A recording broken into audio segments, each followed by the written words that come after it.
Doctor Mohammad Yunus সত্যি সত্যি প্রবাসীদেরকে মূল্যায়ন করছেন। তার একটা নমুনা পাওয়া গেল কাতার সফরে, খুবই সংক্ষিপ্ত সফর ছিল। সেখানে নানা পর্যায়ে তার ব্যস্ততা ছিল, কিন্তু প্রবাসীদেরকে ভোলেননি। তাদের সাথে আলাদাভাবে মিটিং করেছেন এবং পুরো কৃতিত্ব দিয়েছেন।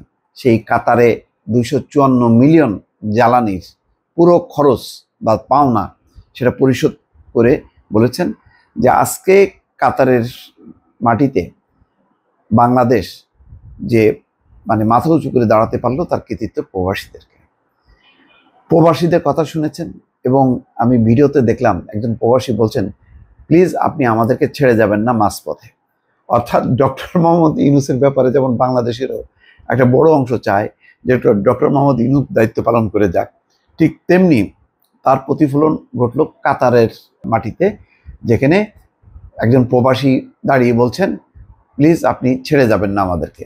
অর্থাৎ ডক্টর মোহাম্মদ ইউনূসের নেতৃত্বে এখন যে বাংলাদেশ ঘুরে দাঁড়াতে শুরু করেছে, তার নানা আলামত দেখা যাচ্ছে, তার সাফল্য দেখা যাচ্ছে। এবং ডক্টর মোহাম্মদ ইউনূস দেখলাম সেখানে ফাজুল কবির খানকে বলছেন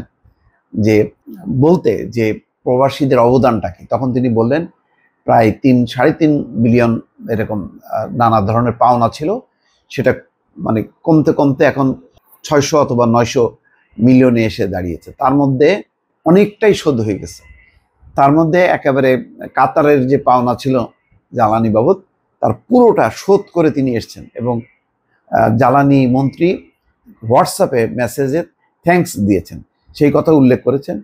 এবং তিনি বলছেন যে আমরা যে শক্তি হয়ে দাঁড়াতে পেরেছি তার মূলে আপনারা সহযোগিতা না করলে আমরা আবার ঘুরে দাঁড়াতে পারতাম না।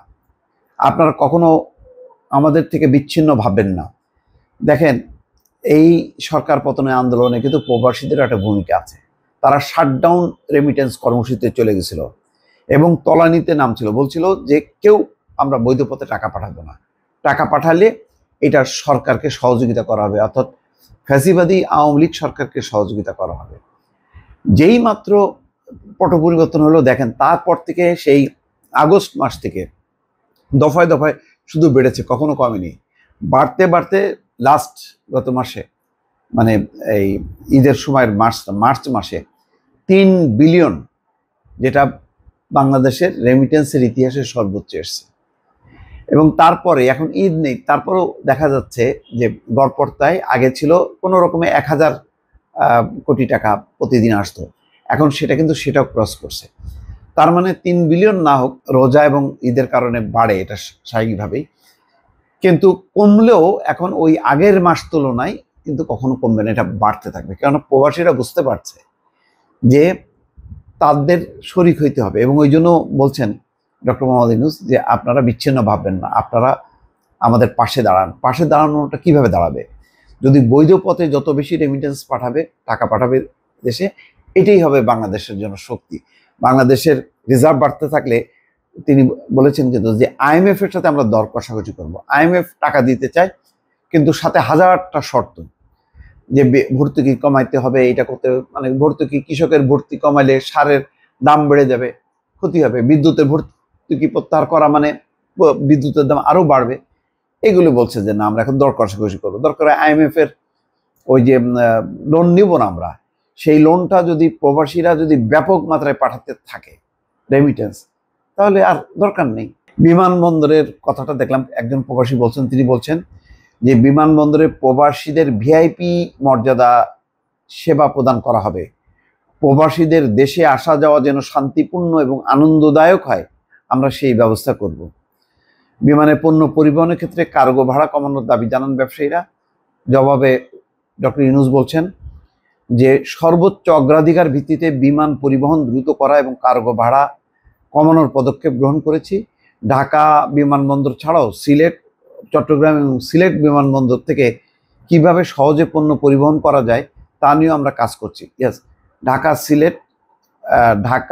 সিলেট, চট্টগ্রাম, এই 3টা বিমানবন্দর থেকে পণ্য পরিবহনের, যেহেতু ট্রান্সশিপমেন্ট সুবিধা বন্ধ করে দিছে, এখন এই 3টা বিমানবন্দরকে ঘিরে এখন পরিকল্পনা হচ্ছে যাতে এখান থেকে রপ্তানি পণ্য সব বিদেশে পাঠানো যায়।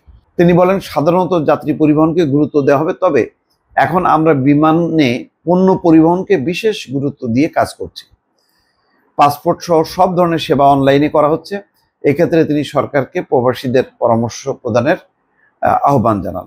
যাক, তাহলে বোঝা যাচ্ছে যে ডক্টর মোহাম্মদ ইউনূস কিন্তু বুঝতে পারছে যে প্রবাসীদেরকে এনকারেজ করতে হবে, তাদেরকে যত বেশি মানে সহযোগিতা সরকার দেবে তত বেশি রেমিটেন্স আসবে এবং প্রবাসীরা বাংলাদেশের একটা অংশে পরিণত হবে। এই ধারণাটা, বোধটা তৈরির জন্য ডক্টর মোহাম্মদ ইউনূস কাজ করছেন। দর্শক, ভালো থাকবেন। আল্লাহ হাফেজ।